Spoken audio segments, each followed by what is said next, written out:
Bem, vamos dar início então ao nosso encontro de estudos para o Livro dos Espíritos dessa noite.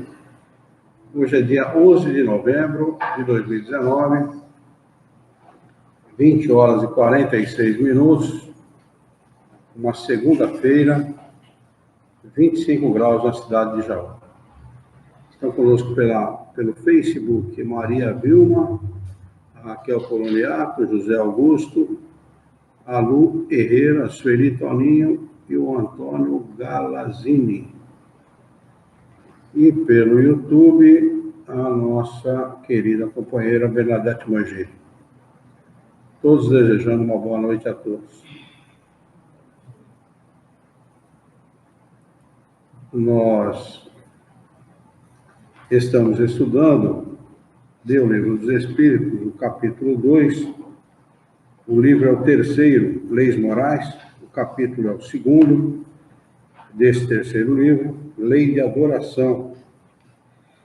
A questão é a de número 663.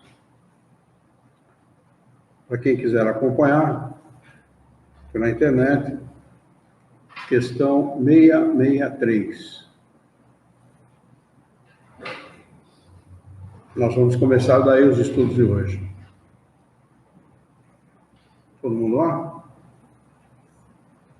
Então, 663, para quem estiver pela internet, vou dar mais alguns segundinhos para as pessoas abrirem os seus livros, porque o espírita é muito cuidadoso, todo mundo anda com o Livro dos Espíritos, acompanhado do Livro dos Espíritos, né? Sempre debaixo do braço, como faz o evangélico com a Bíblia, né? Nós sempre andando. O Livro dos Espíritos a gente sabe de cor e salteado, conhece tudo. Hã? Não conheço. O cachorro começa a latir para ele, vai a cabeça para fora, tem vai com a Bíblia para bater no cachorro. Puxa, tem. Muito bem. Este subitem, ou subtítulo, é o de número 4, da prece. Na questão 663, Kardec pergunta o seguinte aos espíritos superiores: as preces que fazemos por nós mesmos podem modificar a natureza das nossas provas e desviar-lhes o curso? Resposta: vossas provas estão nas mãos de Deus, e há as que devem ser suportadas até o fim. Mas Deus leva sempre em conta a resignação. A prece atrai a vós os bons espíritos e vos dão a força de a suportar com coragem. Então elas vos parecem menos duras. Já o dissemos, a prece nunca é inútil, quando bem feita, porque dá força, o que já é um grande resultado. Ajuda-te a ti mesmo e o céu te ajudará. Sabes disso. Aliás, Deus não pode mudar a ordem da natureza ao sabor de cada um, porque aquilo que é um grande mal, do vosso ponto de vista mesquinho, para a vossa vida efêmera, muitas vezes é um grande bem na ordem geral do universo. Aqui tem uma nota do tradutor que diz o seguinte, e o tradutor aqui neste caso é o professor José Herculano Pires. A Maria Aparecida Leonelli está conosco também. Seja bem-vinda. E o professor Herculano Pires diz o seguinte nesta nota: Spinoza dizia que Deus, abre aspas, Deus age segundo unicamente as leis da natureza, sem ser constrangido por ninguém, fecha aspas. Isso está no livro Proposição. É o item Proposição, é o item de número 17 do livro Ética. E firmada a impossibilidade do milagre por ser uma violação da lei de Deus. Também no tocante aos males individuais, alegava que eles existiam na ordem geral do universo. Desculpa, que eles não existiam. Esqueci do nome aqui. Alegava que eles não existiam na ordem geral do universo.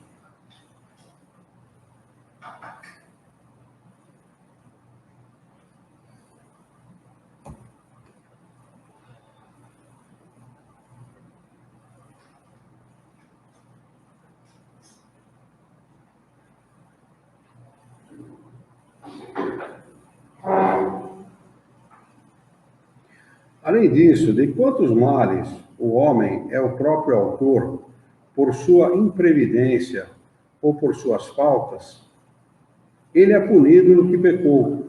Não obstante, os vossos justos pedidos são, em geral, mais escutados do que julgais. Pensais que Deus não vos ouviu, porque não fez um milagre em vosso favor, quando, entretanto, vos assiste por meios tão naturais que vos parece um efeito do acaso ou da força das circunstâncias. Frequentemente, ou mais frequentemente, ele vos suscita o pensamento necessário para sairdes por vós mesmos do embaraço. A resposta aqui dá um tratado, né, a respeito da prece. Porque é tudo isso, tudo que ele, e a gente pode comprovar isso ao longo da vida, né? Que nem eu, no caso, me tornei espírita aos 21 para 22 anos de idade. Isto aqui é muito mais verdadeiro do que a gente possa imaginar. Aqui está contendo uma verdade muito grande.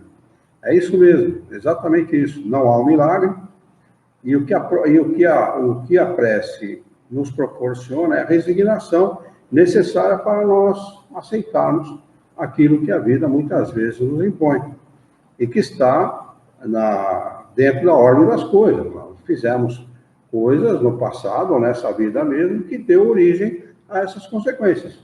Então, a consequência é nossa, não é de mais ninguém, não é? Embora muitas vezes, como ele diz aqui, embora muitas vezes a gente pense que aquilo que está acontecendo é uma coisa muito ruim, mas na realidade é uma coisa muito boa para nós, porque vai promover o nosso progresso do nosso espírito, né? E também uma verdade muito grande, que a maioria das coisas são causadas pela nossa imprevidência e pela nossa falta de cuidado com as coisas, né? O homem é imprevidente.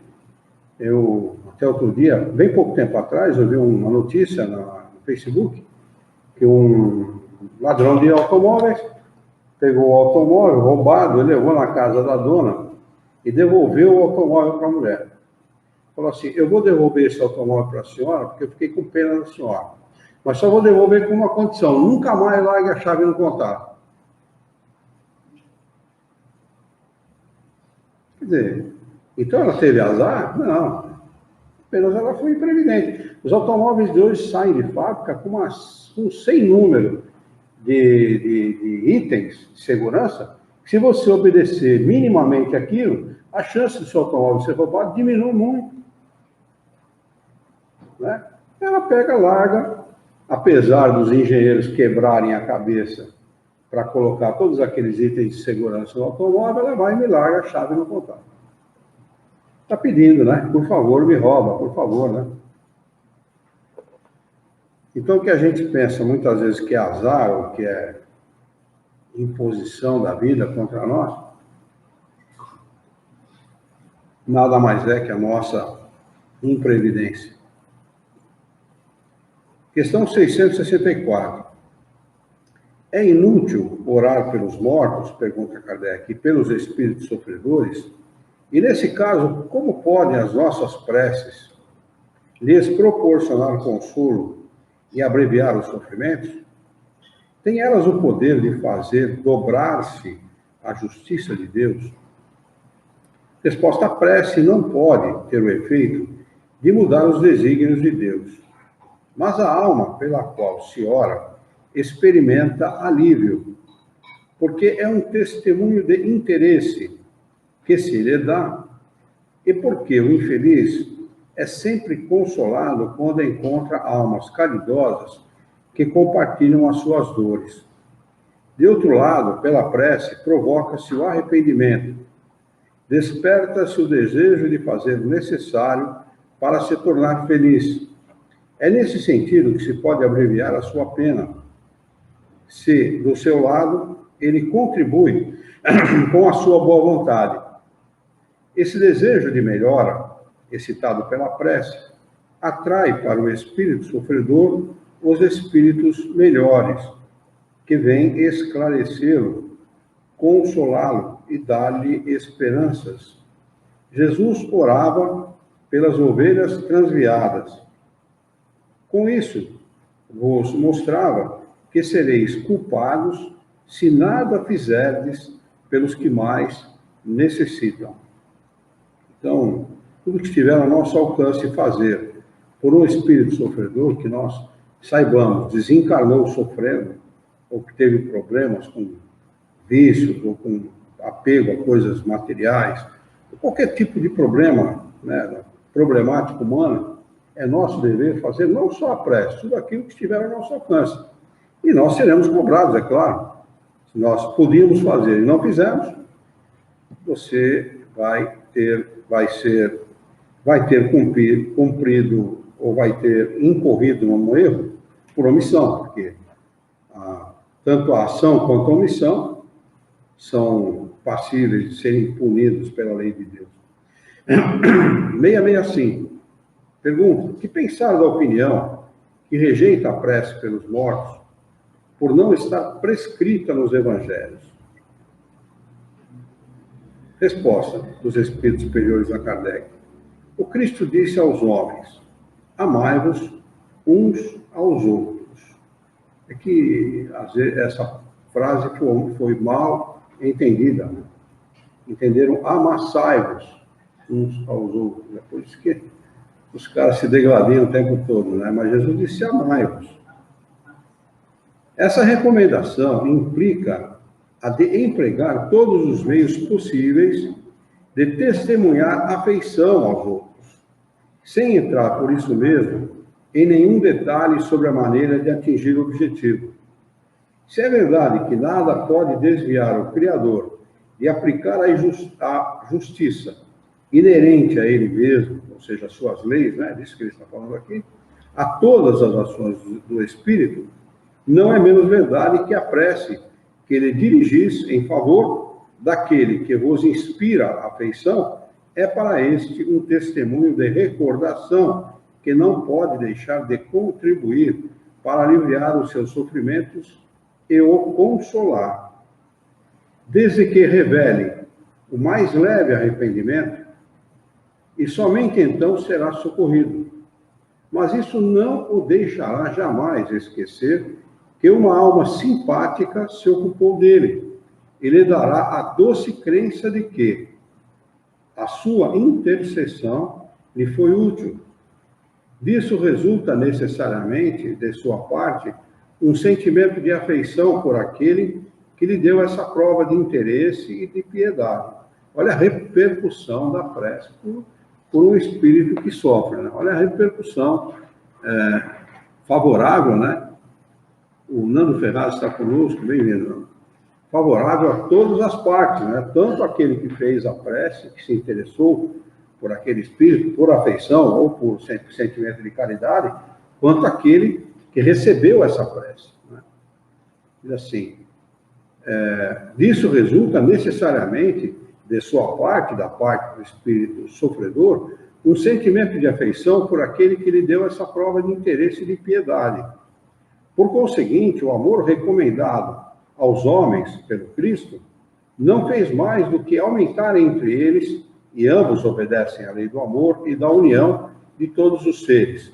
Lei divina que deve conduzir à unidade, objetivo e fim do Espírito. Aqui tem uma nota que é uma nota de número 2,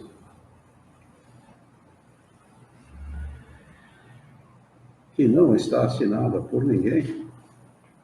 Não. Não, é uma nota, deve ser de Kardec, porque ou é alguma correção da editora. Vamos ver o que está escrito aqui. Resposta dada pelo espírito M. Monod, pastor protestante de Paris, falecido em abril de 1856. A resposta precedente, número 664, é do espírito de São Luís. Bom, Kardec não coloca a assinatura do espírito, mas de alguma maneira essa nota deve ser dele, eu suponho. Porque só ele saberia quem deveria ter dado as respostas, né? Então essa nota deve ser certamente de Kardec. O mesmo Kardec ensina para nós o seguinte, que o espírito sofredor, aquele que comete equívocos ao longo da sua vida, que não age corretamente, ele passa por 3 fases, né? O arrependimento, a expiação e a reparação. Essas três fases são inerentes a todos eles, igualmente. Então, o arrependimento é a primeira fase do progresso desse espírito, né? Da volta dele à situação de submissão à lei de Deus, né? O retorno dele à submissão. E é dessa primeira fase que a gente pode participar através da prece, através de um trabalho de desobsessão ou de doutrinação, né? Desobsessão não, mas um de doutrinação mais, né? Porque doutrinação é que a gente encaminha os espíritos sofredores. Desobsessão é mais esclarecimento ao obsessor, né? Ainda não é a fase de arrependimento. O obsessor, ele precisa primeiro se conciliar com o obsediado, para depois passar para a fase de arrependimento. Então, é uma fase antes, né? O obsessor, ele tem várias fases a serem cumpridas, né? E o trabalho de desobsessão, ele não cumpre essa fase de fazer a conciliação. Na realidade, o trabalho de obsessão, o que ele faz? Ele auxilia nessa tarefa de entendimento entre o obsediado e o obsessor. Então, quando o obsessor é desencarnado, e nem sempre o obsessor é desencarnado, há os obsessores encarnados também, né?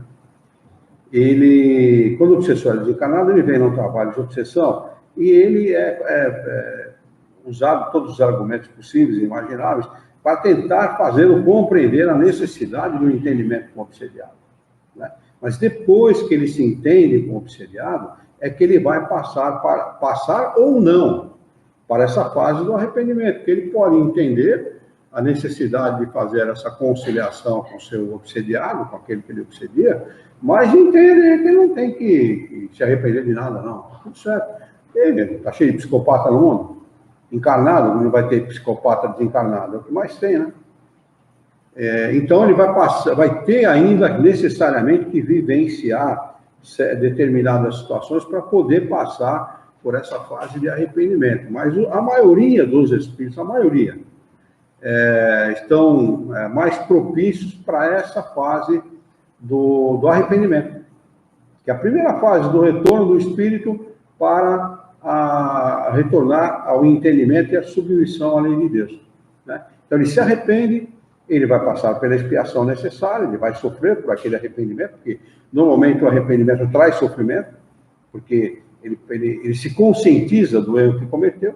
Então o sofrimento é natural, a segunda fase é natural, e depois ele vai reparar, né? Reparar essa falta que ele cometeu, reencarnando e passando por tudo aquilo que é necessário para poder reparar esse mal ou outros males causados em outras encarnações. Então, a prece, nesse caso, ela é fundamental, ela é muito importante para que esse espírito possa alcançar essa primeira fase, né, que depende, muitas vezes, da prece feita. Porque a prece, dizem os espíritos, mexe com os sentimentos mais íntimos do espírito.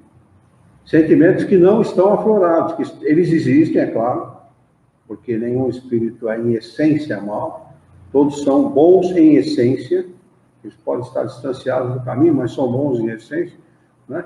Então isso vai fazer aflorar esse sentimento e fazer com que ele se arrependa, que é o caminho natural, o caminho de todos nós. Ou foi o caminho de alguns, e agora já não é mais, porque já estão em outra fase, mas é o caminho de todos aqueles que se arrependem e buscam retornar a viver sob a lei de Deus, né?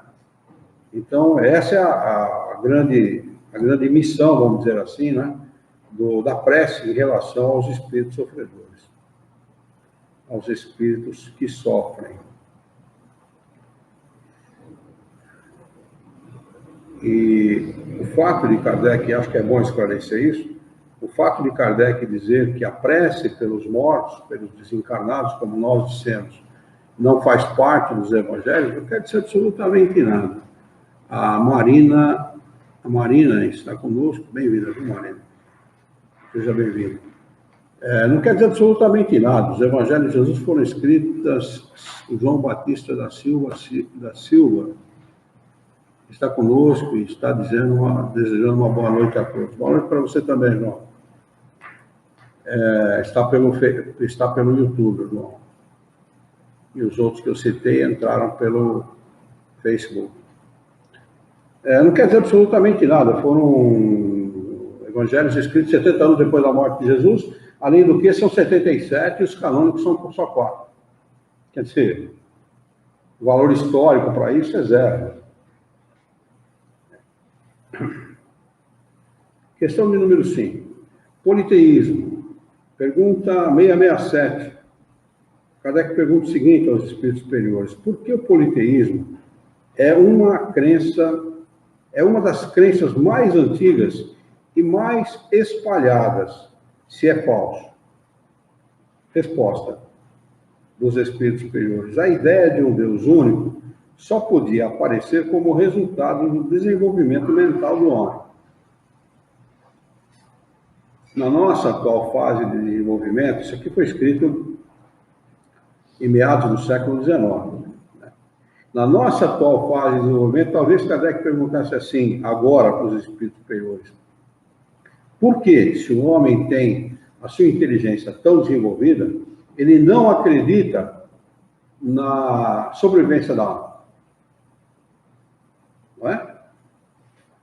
Seria a pergunta mais coerente a ser feita agora, porque a inteligência está tão desenvolvida, e por que o homem não acredita na sobrevivência da alma? Por que é que o homem não acredita que é imortal? Estava discutindo isso hoje à tarde com a Yara. O slogan da Casa de Defunto, como é que chama?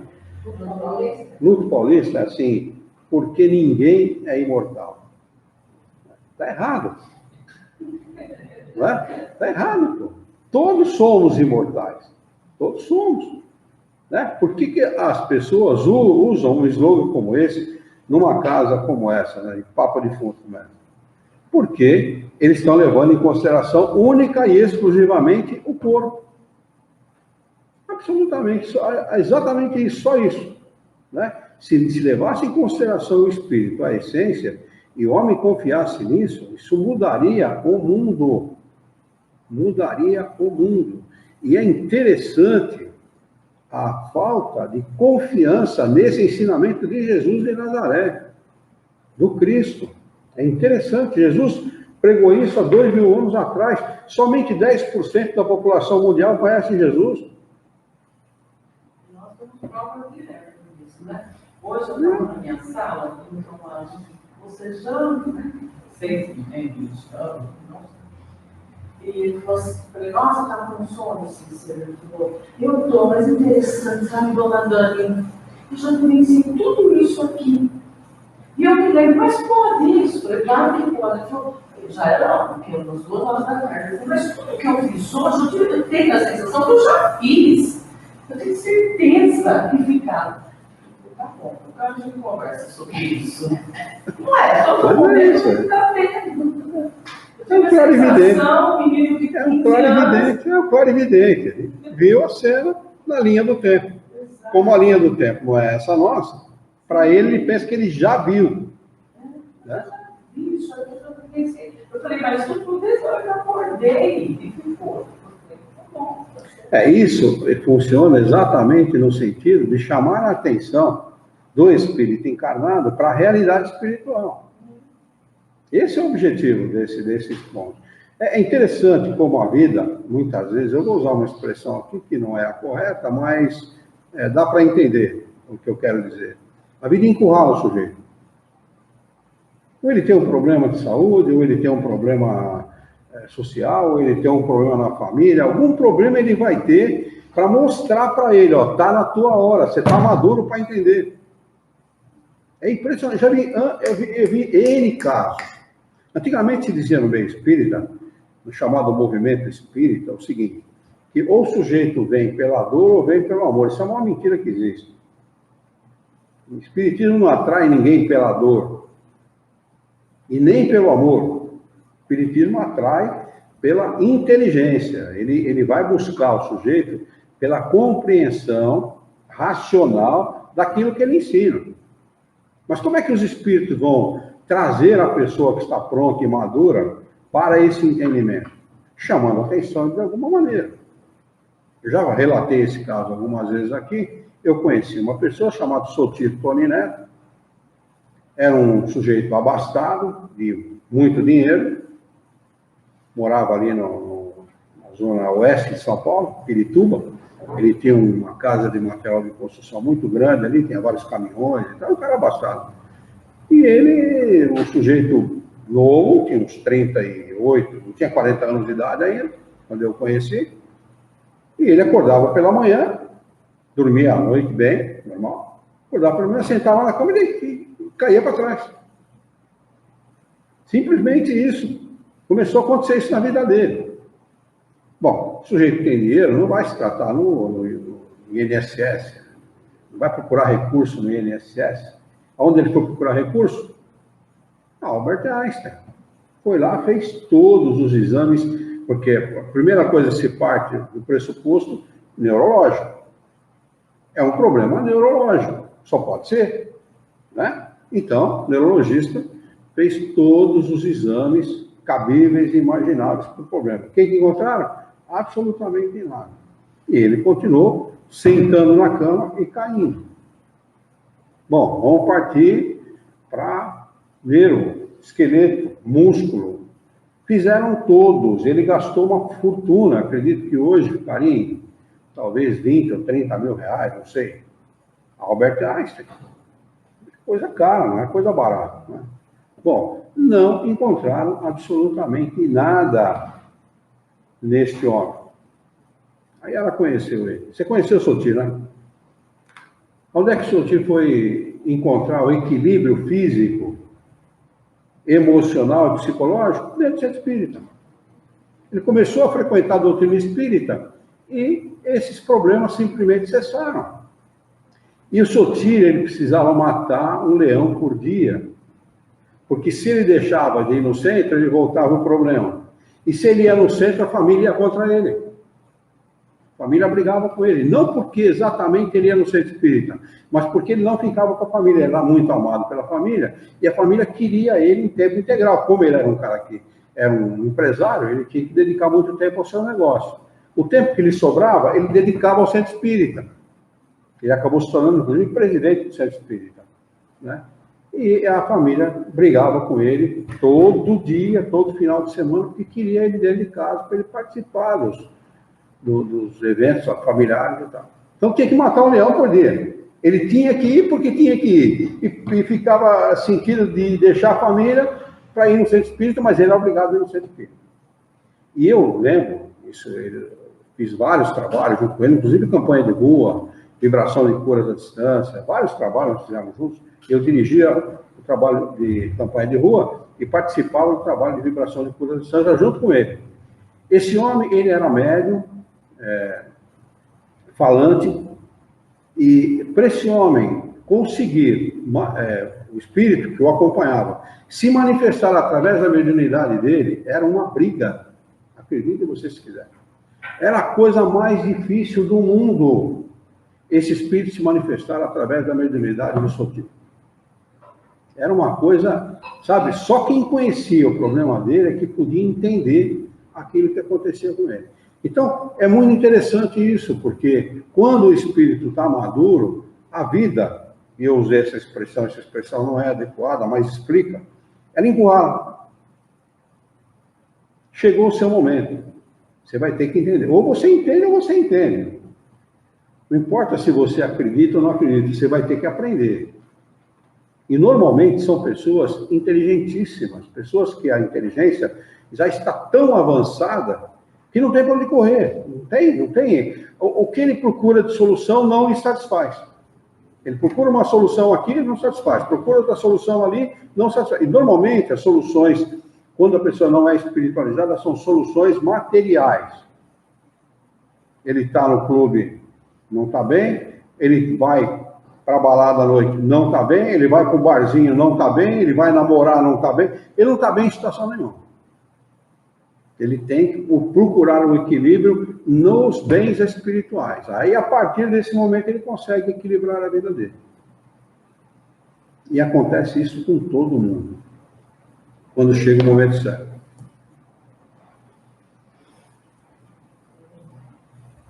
Então, Kardec pergunta, por que o politeísmo é uma das crenças mais antigas e mais espalhadas, se é falso?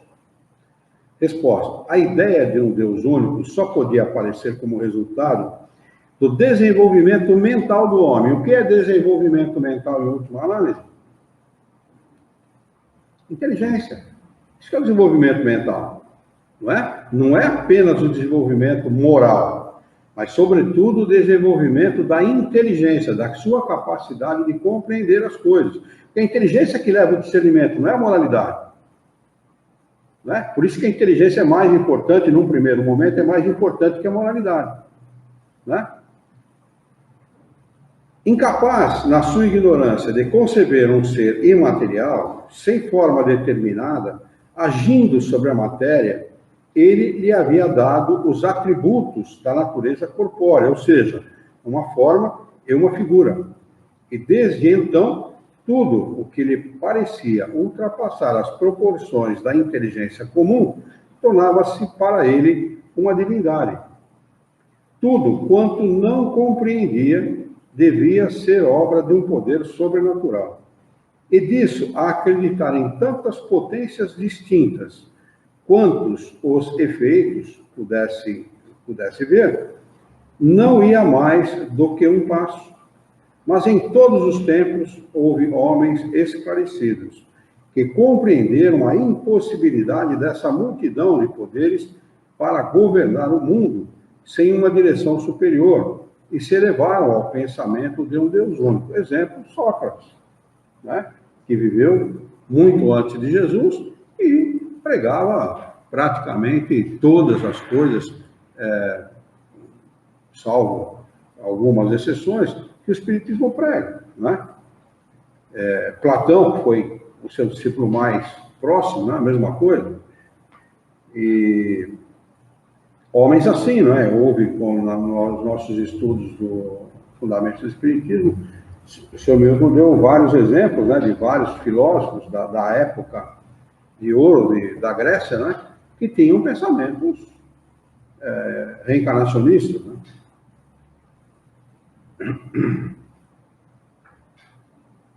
Questão 668. Os fenômenos espíritas, sendo produzidos desde todos os tempos e conhecidos desde as primeiras eras do mundo, não podem ter contribuído para a crença da pluralidade dos deuses? Bom, é evidente, né? Evidente. Um espírito se comunica. Né? Primeiro que Moisés, por exemplo, dizia que ele recebeu a orientação de quem? De Deus. De quem que ele tinha recebido a orientação? De um espírito. Evidente, né? Se pega um espírito superior dando orientação a um homem atrasado na época de Moisés, talvez Moisés não fosse tão atrasado assim. Provavelmente foi um missionário, não é? Ele lidou com as coisas da maneira que ele devia lidar na época que ele estava lidando com homens semi-selvagens, ele não podia lidar de forma diferente, né?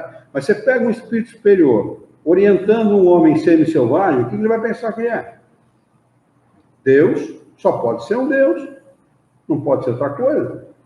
Só me falar coisa que, né, evidente, que vai entender aquele ser que se comunica de uma forma estranha, não é? uma sabedoria estranha através de uma pessoa, né, através de um ser encarnado, falando coisas que aquele ser não pode saber, só pode ser um Deus. Evidente que contribuiu, né? Ele diz assim, sem dúvida, porque para os homens que chamavam Deus a tudo que era sobre-humano, os espíritos pareciam deuses. É também por isso que o homem se distinguia entre os demais pelas suas ações, pelo seu gênio, ou por um poder oculto, que o vulgo não podia compreender. Faziam dele um Deus e lhe rendiam culto após a morte. Aí tem um acréscimo de explicação aqui de Kardec que diz o seguinte: a palavra Deus tinha entre os antigos uma acepção muito extensa. Não era, como em nossos dias, uma designação do Senhor da natureza, mas uma qualificação genérica de todos os seres não pertencentes às condições humanas. Era mais geral, né, o valor dessa palavra. Ora, tendo as manifestações espíritas lhes revelado a existência de seres incorpóreos que agem como forças da natureza, eles os chamaram deuses, como nós os chamamos espíritos. Uma simples questão de palavras, com a diferença de que, em sua ignorância, entretida deliberadamente pelos que tinham interesse em mantê-la, elevaram templos e altares lucrativos a esses seres. O que a gente sempre fala aqui com outras palavras. Os pilantras daquela época, como existem malandros hoje em dia, que usam e abusam da ignorância de pessoas crédulas, né? Que a credulidade exagerada leva a isso. Vou ler de novo, olha o que Kardec explica. É claro que Kardec, com a sua sobriedade, com a sua educação, com o seu senso de urbanidade, jamais falaria como eu falo, mas essa é a verdade, essa é a realidade, né? De forma bruta, a realidade é essa mesmo. Diz assim, com a diferença de que, em sua ignorância, entretida deliberadamente, quer dizer, os caras que entretinham a ignorância sabiam o que estavam fazendo, né? Mas por que entretinham a ignorância? Não, é isso mesmo, são deuses mesmo, então vocês têm que cultuar, vocês têm que prestar culto, vocês têm que dar coisas aqui no templo para poder agradar eles. Por quê? Olha lá, deliberadamente, pelos que tinham interesse em mantê-la, elevaram templos e altares lucrativos. Ou seja, a grana vai entrar e vai entrar bonito, né? Como eu sou o sacerdote do templo, né? Onde é que eu fico quando o rei, o imperador vai se manifestar? No lado do homem, assim com Deus, né? Eu tenho que ficar no ápice da pirâmide, né? No mais alto da pirâmide. Não vou ficar junto com o povo. São esses os pilantras de hoje, né? Que a gente viu lá reunido com o Bolsonaro, sentado do lado dele, lá no Palácio do Planalto, como os bonzinhos da história. Mas que, na realidade, são as mesmas coisas que esse aqui, não muda nada. São pilantras. Enquanto, para nós, eles não passam de criaturas nossas, semelhantes, mais ou menos perfeitas, despojadas do seu involtório terreno. Se estudarmos com atenção os diversos atributos das divindades pagãs, reconheceremos sem dificuldades todos os que caracterizaram os nossos espíritos. Desculpe, caracterizam, né? Todos reconhecerão sem dificuldades todos os que caracterizam os nossos espíritos, em todos os graus da escala espírita. Seu estado físico nos mundos superiores, todas as propriedades do perispírito e o papel que exercem no tocante às coisas terrenas. O cristianismo, vindo aclarar o mundo com a sua luz divina, não podia destruir uma coisa que está na própria natureza, mas fez que a adoração se voltasse para aquele a quem realmente pertence. Adorar só a Deus, né? Dizia Jesus. Adorar só a Deus. Quanto aos espíritos, sua lembrança se perpetuou sob diversos nomes, segundo os povos e suas manifestações que jamais cessaram, foram diversamente interpretadas e frequentemente exploradas sob o domínio do mistério, enquanto a religião as considerava como fenômenos miraculosos, os incrédulos as tomaram por charlatanice.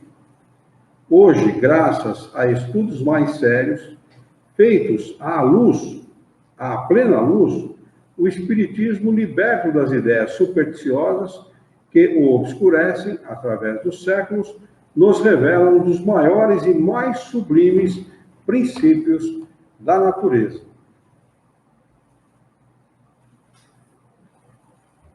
Se você descobrir uma divindade como essa, atribuída aqui pelos pagãos, pelos idólatras, né? Pelos politeístas, a estes, se você tirar o manto da divindade, do sobrenatural e do maravilhoso, sobra o resto o quê? Espírito, nada mais. São desencarnados que se comunicavam com os homens com o objetivo, sempre com o objetivo, como hoje, é com o objetivo de lhes ensinar, né? De patrocinar o ensinamento de Deus aos homens por decisão de Deus, por vontade de Deus, porque essa interinfluência que existe entre homens e espíritos é o propósito da divindade. Nós ensinamos a eles aquilo que nós sabemos e eles nos ensinam aquilo que eles sabem. O que nós podemos ensinar aos espíritos? Tudo o que nós conhecemos no mundo material. Porque nós não conhecemos outra coisa, pelo menos como encarnados. E o que eles podem nos ensinar? Tudo o que eles conhecem do mundo espiritual. Porque eles não vivem com aquilo, eles têm que falar daquilo que eles vivem. E não daquilo que eles não vivem ou não estão vivendo mais. E essa interinfluência, essa troca, né, de conhecimento é que vai fazer a grandeza de cada um de nós, o desenvolvimento dos nossos espíritos. Por isso, daí a importância da comunicação dos espíritos. Né?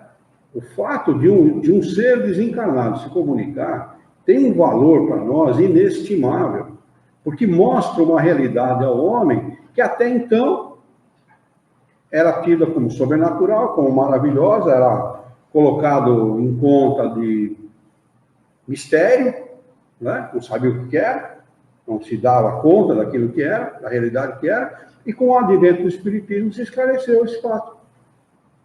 Não tem nada de maravilhoso, não tem nada de sobrenatural, são seres que já viveram aqui na Terra ou viveram em outros mundos com corpos iguais aos nossos, e hoje vivem numa sociedade que não precisa de corpos, nem de órgãos, né? Se comunicam pelo pensamento, vivem livres no espaço, não precisam de mundos como o nosso, nem de casa para habitar, nem de cama para dormir. Quer dizer, uma outra realidade, ou seja, é a nossa realidade, a partir do momento que nós deixarmos o nosso corpo físico.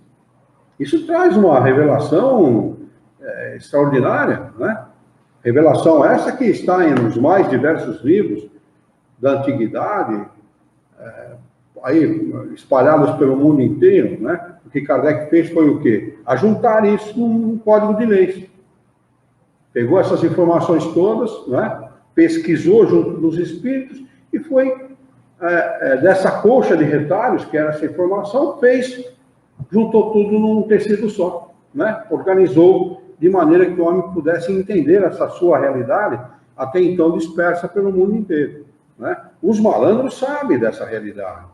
Não pensem vocês que os padres, os pastores, né, aqueles das altas cúpulas, dos sacerdócios das mais diversas religiões, não sabem dessa ideia. Sabem sim. É que para eles não é interessante que o vulgo saiba. Enquanto houver ignorantes, haverá culto a esses caras. Se dará importância a esses caras, porque eles dizem assim, eu sou representante de Deus na Terra. É a maior mentira que existe. Ninguém é representante de Deus na Terra, porque Deus não precisa de representante. Quem que vai ser representante de Deus? Quem tem autoridade para ser representante de Deus? Não é? Então, com esse chavão, com essa mentira, eles vão tomando dinheiro e prestígio social e prestígio político. Poder e dinheiro do povo. Por isso que eles temem muito, né? E se combate veementemente a doutrina espírita, que a doutrina espírita liberta o homem dessa porcariada toda, liberta o homem do entulho religioso, e é isso tudo que eles não querem, porque a hora que o homem estiver liberto disso, fecha todas as igrejas, não precisa de igreja, inclusive ser espírita, não precisa mais isso, né? E é tudo que eles não querem, não que eles vão passar uma vida inteira, né?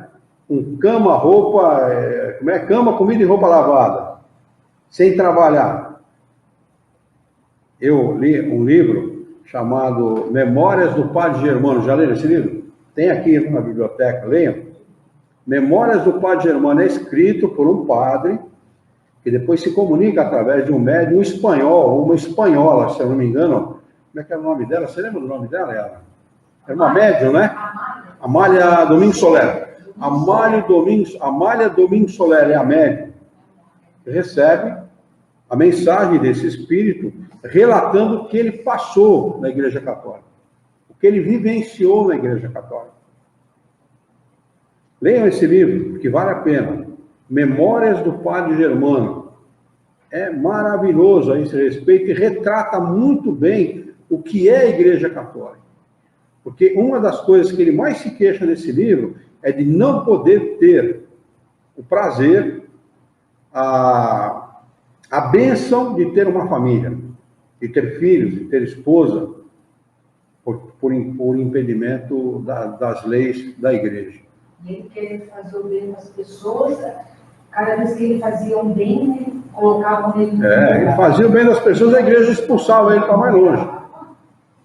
Ele também encarnou num momento que terrível, né? Encarnou no tempo das bruxas, né? Bom, vamos lá.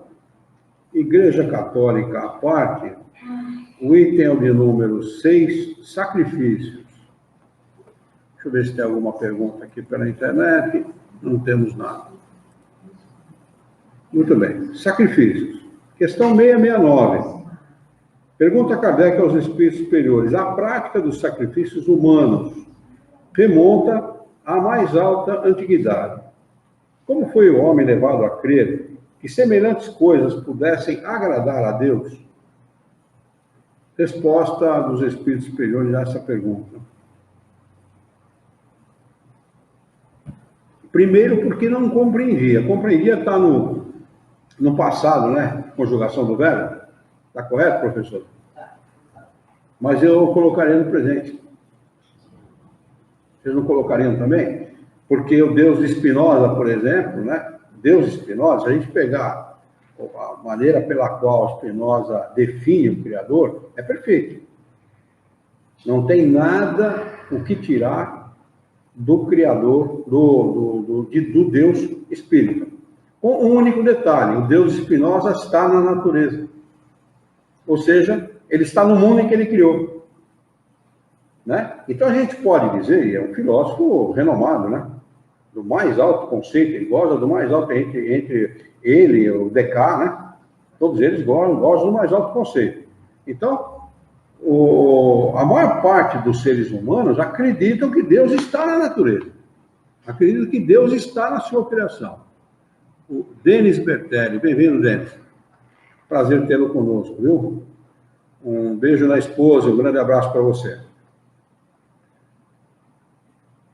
Eu colocaria o verbo no presente, porque os homens ainda não compreendem a Deus, não entendem a Deus. Acham que Deus está na natureza, que Deus faz milagre, que ele vai rezar para Deus e Deus vai atendê-lo naquilo que ele vai pedir. Né? Ele vai pedir para prejudicar o outro e Deus vai atender, porque ele gosta mais dele que do outro, e coisas do gênero. Mas vamos ver a resposta dos espíritos aqui a esse respeito.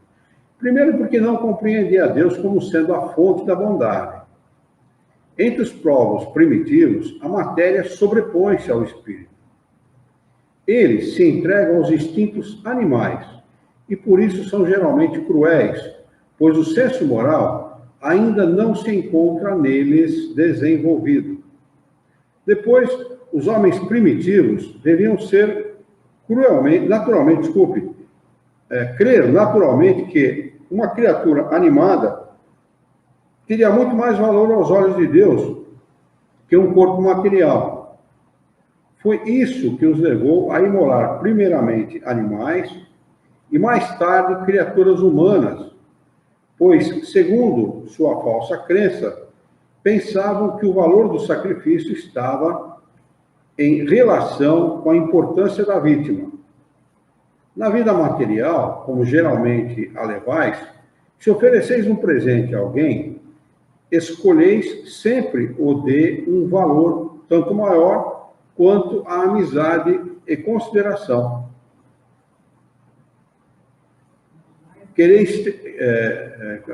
Tanto maior quanto a amizade e consideração, quereis testemunhar à pessoa. O mesmo deviam fazer os homens ignorantes com relação a Deus. A pergunta 669A. Pergunta: assim, os sacrifícios de animais teriam precedido os humanos? Resposta: não há dúvida quanto a isso. 669B. Segundo essa explicação, os sacrifícios humanos não se originaram de um sentimento de crueldade? Pergunta Kardec. Resposta dos espíritos: não, mas de uma falsa concepção do que seria agradável a Deus. Vede Abraão. Com o tempo, os homens passaram a cometer abusos, imolando os inimigos, até mesmo os inimigos pessoais. De resto, Deus jamais exigiu sacrifícios, nem de animais, nem de homens. Ele não pode ser honrado com a destruição inútil de sua própria criatura. Olha, dá para... Abraão recebeu um pedido de um espírito, provavelmente ele considerou que fosse de Deus. Mas é claro que Deus não fala com ninguém, né? Nenhuma de suas criaturas foi pedido que sacrificasse seu filho. Na última hora, segundo conta a história, ou a lenda, sei lá, ele disse que não precisa sacrificar não, está tudo certo. Mas ele aceitou, porque era a vontade de Deus. Ele aceitou, como era um ignorante das coisas espirituais, ele achou que aquilo era de agrado do Criador, né? E dá para ir mais longe que os espíritos superiores aqui. Nem vela, nem coisa nenhuma você precisa oferecer ao Criador. O que a gente tem que oferecer para ele são bons atos, bons pensamentos, boas atitudes. Fazer ao próximo aquilo que você gostaria de ver feito em relação a você. Foi isso que ensinou Jesus, né? Aí o cara vai assistir a missa lá na igrejinha Santo Antônio e para o carro em frente à minha garagem. Então, eu perguntava: escuta, mas a senhora foi assistir missa? Uma velha, viu? Velha, cabelo branco. A senhora foi assistir missa porque a senhora é cristã? Porque eu acho que a senhora não deve ser cristã. A senhora já leu a Bíblia, o Evangelho de Jesus? Devia ler, porque lá está dizendo que a gente tem que respeitar o próximo. A senhora está me desrespeitando. E se eu tivesse uma emergência, tivesse que sair com o carro da garagem? Eu perguntei para ela: a senhora tem cabelo branco, para que serve o seu cabelo branco? Você não aprendeu nada? Quer dizer, vai fazer o sacrifício na igreja e me sacrifica a mim? E tem a ver com a missa dela? Ah, que é isso? Questão 670. Pergunta Kardec aos espíritos superiores: poderiam os sacrifícios humanos, realizados com intenções piedosas, ter algumas vezes agradado a Deus? Não é nem com intenção nenhuma. A intenção matou o gato, né? E de boa intenção, diz o ditado, que o inferno está cheio. Para com isso. Disse: não, jamais. Mas Deus julga a intenção. O homem, sendo ignorante, os homens, sendo ignorantes, poderiam crer que faziam um ato louvável ao imolar um de seus semelhantes. Nesse caso, Deus atenderia para o pensamento e não para o fato. Os homens, ao se melhorarem, deviam reconhecer o erro e reprovar esse sacrifício, que não mais seriam admissíveis para espíritos esclarecidos.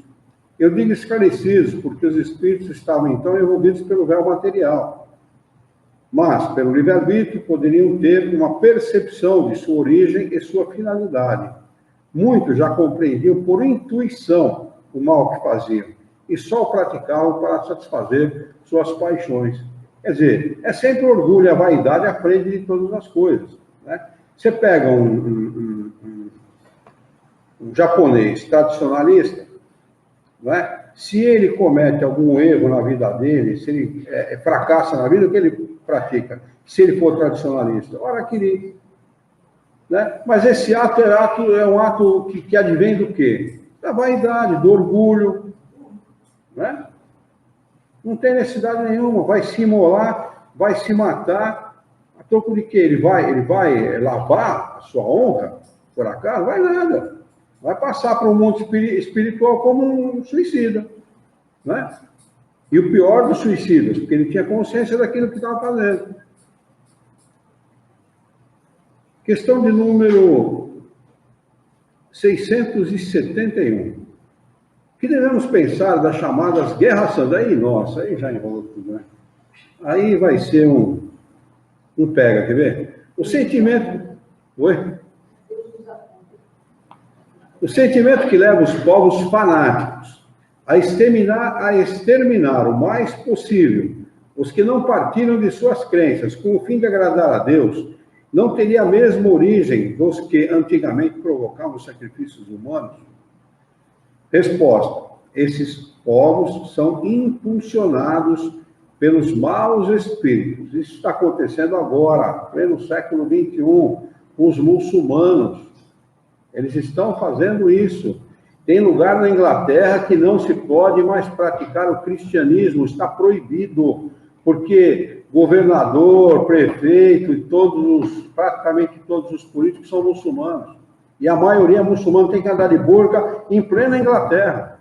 A França está tomada pelos muçulmanos, a Itália, uma boa parte é muçulmana. Eu vi um especialista falando no Facebook outro dia, visite a França, porque em breve ela vai deixar de ser o que ela é. Em breve. Imagine você. Esses povos são impulsionados pelos maus espíritos, fazendo a guerra aos seus semelhantes, vão contra Deus, que manda o homem amar ao próximo como a si mesmo. Todas as religiões, ou antes, todos os povos adoram o mesmo Deus, quer sob este ou aquele nome. Como promover uma guerra de exterminação, porque a religião de um é diferente ou não atingiu ainda o progresso religioso dos povos esclarecidos? Os povos são excusáveis por não crerem na palavra daquele que estava animado pelo Espírito de Deus e fora enviado por ele, sobretudo quando não ouviram e não testemunharam os seus atos. E como quereis que eles creiam nessa palavra de paz quando os procurais de espada em punho? Quem primeiro fez isso foi a Igreja Católica, né? Pelo menos que eu saiba na história. O primeiro a promover uma guerra santa foi a própria Igreja Católica, em nome de Jesus. Né? Maria Magda Cardoso, bem-vinda, Maria Magda. Em nome de Jesus, promoveu uma guerra santa, né? Contra os muçulmanos, né? Para tomar a cidade santa de Jerusalém.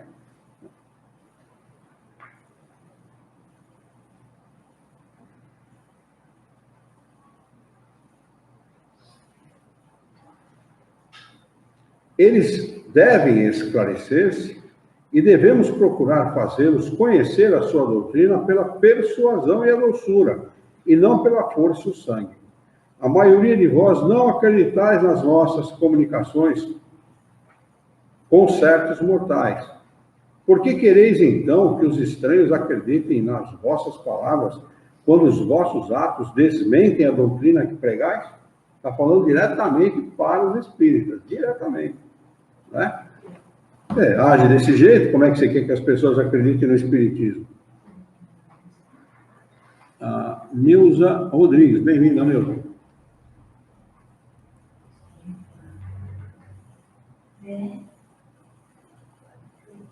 Esse livro tem para baixar gratuito, tem mesmo. A Verna está falando aqui, eu citei o livro Memórias do Padre Germano, e ela disse que esse livro tem para baixar gratuito na internet, tem mesmo.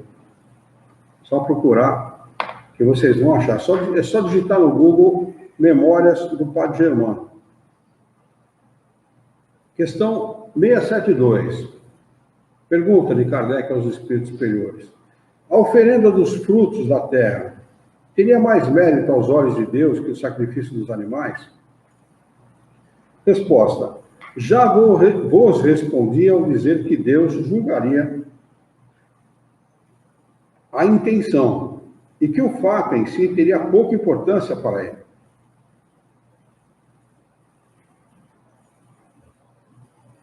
Seria, evidentemente, mais agradável a Deus a oferenda de frutos da terra que a de sangue das vítimas. Como vos dissemos, e repetimos sempre, a prece dita do fundo do coração é 100 vezes mais agradável a Deus que todas as oferendas que lhe pudesseis fazer. Repito que a intenção é tudo e o fato nada. Pergunta 673. Não haveria um meio de tornar essas oferendas mais agradáveis a Deus, consagrando-as ao amparo dos que nada não têm sequer o necessário? E nesse caso, o sacrifício dos animais, realizados com finalidade útil, não seria mais meritório que o sacrifício abusivo, que não servia para nada, ou não aproveitava senão aos que de que nada precisam? Não haveria algo de realmente piedoso em se consagrar aos pobres as primícias dos bens da terra que Deus nos concede? Resposta: Deus abençoa sempre os que praticam o bem. Amparar os pobres, os aflitos, é o melhor meio de homenageá-lo. Já vos disse, por isso mesmo, que Deus desaprova as cerimônias que fazeis para as vossas preces, pois há muito dinheiro que poderia ser empregado mais utilmente. O homem que se prende à exterioridade e não ao coração é um espírito de vista estreita. Julgai se Deus deve importar-se mais com a forma. Julgai se Deus deve importar-se mais com a forma do que com o fundo. Capítulo de número 3. Lei do trabalho. Necessidade do trabalho. Subtítulo 1. Pergunta 674. A necessidade do trabalho é uma lei? Resposta: o trabalho é uma lei da natureza.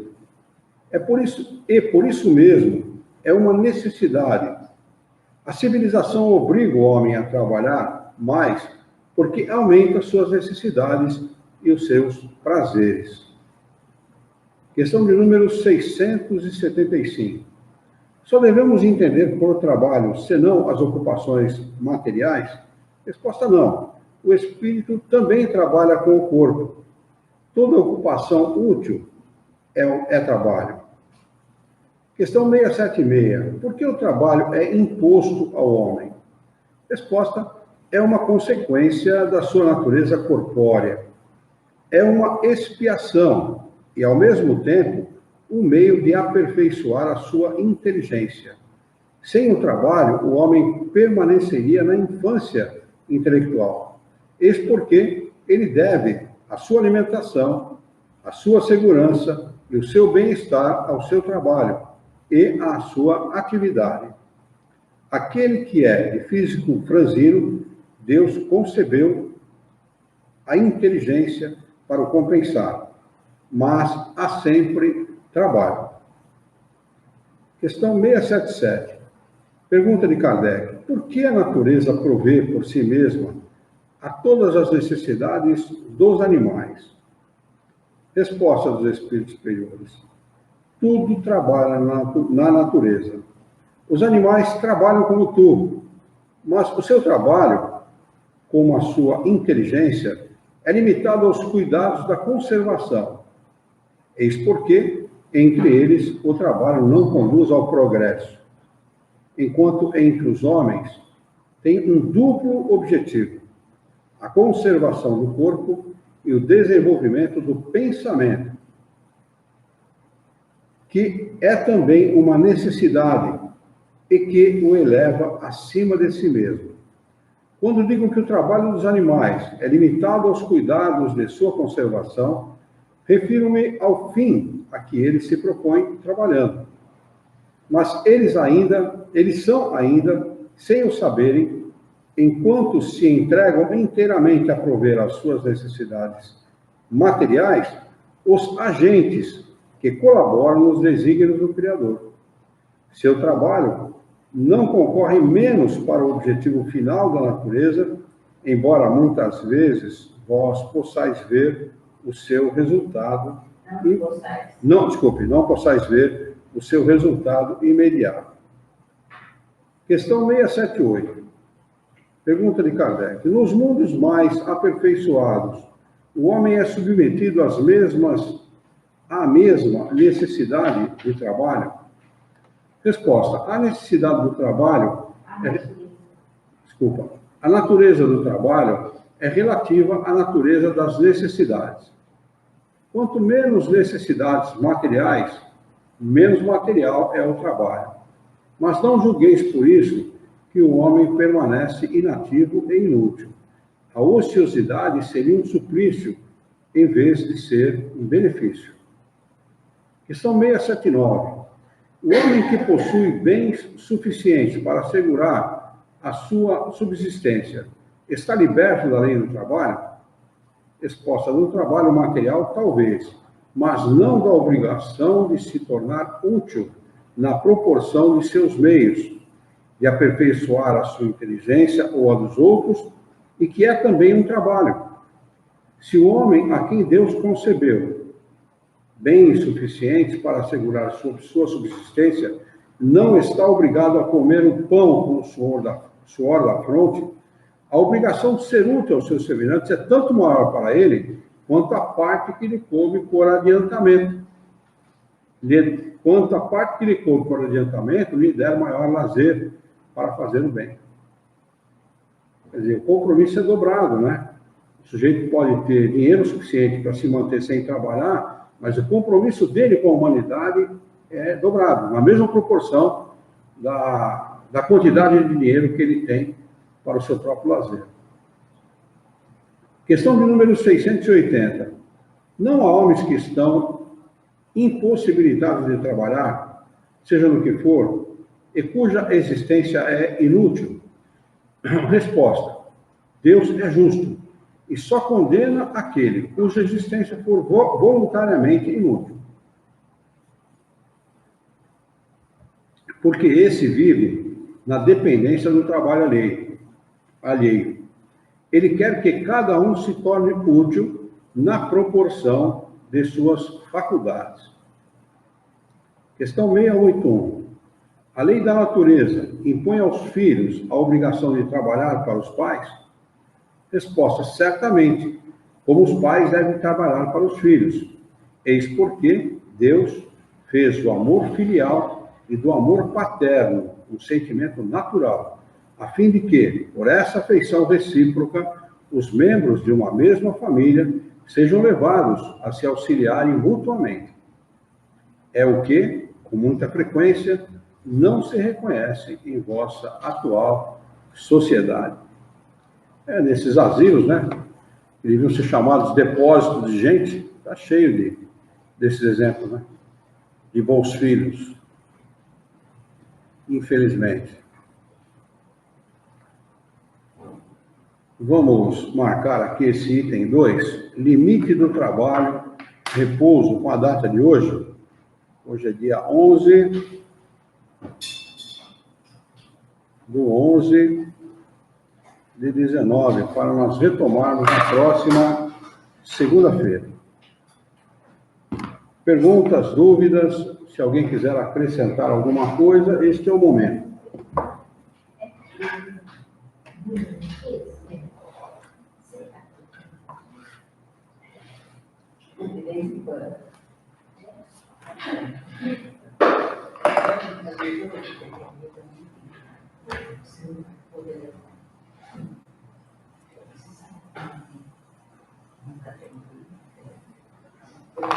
Podemos encerrar, então? Vamos, então, elevar o nosso pensamento, mentalizar a figura excelsa e amiga de Jesus, nosso mestre, nosso modelo e guia da humanidade, e juntos com Jesus nos dirigir ao Criador, ao Senhor da vida, fonte inesgotável de paz, de amor, de bondade, de misericórdia e justiça, para agradecê-lo muito pela oportunidade de aqui estarmos reunidos em seu nome, para discutirmos as questões propostas esta noite pelo Livro dos Espíritos. Queira a vossa bondade, o vosso amor, a vossa misericórdia, que tenhamos bom ânimo, coragem, determinação, ideias renovadas, alegria de viver e muito entusiasmo para que nós possamos trabalhar e sermos úteis à sociedade em que vivemos. Dá-nos ainda a força e a coragem para orientar a própria existência por um profundo e sincero respeito pelo nosso próximo. Em teu nome, Senhor, em nome de Jesus, em nome dos bons espíritos, em nome do nosso diretor espiritual, de toda a sua equipe, nós declaramos encerrado o nosso encontro de estudos essa noite, e que assim seja.